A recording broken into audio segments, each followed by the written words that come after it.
Қайырлы күн достар. Бүгін сіздерге супер 10 минутта дайын болатын түскі астың рецептін көрсететін болам. Егер де менің рецепттерім сіздерге ұнап жатса, каналыма тіркеліп, коммент жазып, қоңырау шалып басуды ұмытпаңыздар.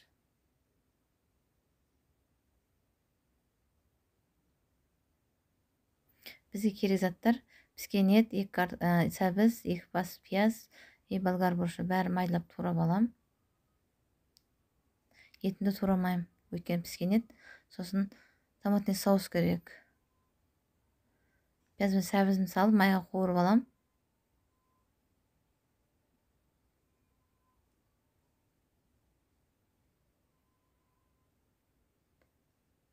Пияз бен сәбіз қуырылғаннан кейін үстіне болгар бұрышын салам.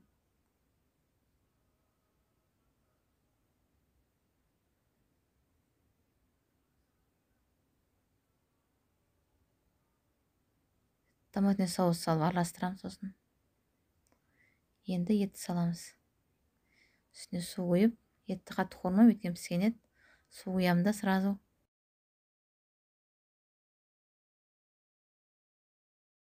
Су қайнағаннан кейін гнезда лапшасын салатын боламыз.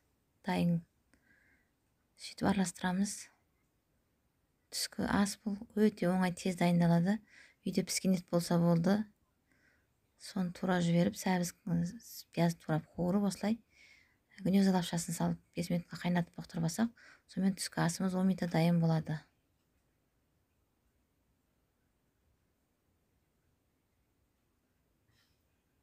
Өстіп араластырамыз. Шамалы гнездасының орама шашылғаннан кейін 5 минутқа жауып қоямыз. Сонымен тамағымыз дайын.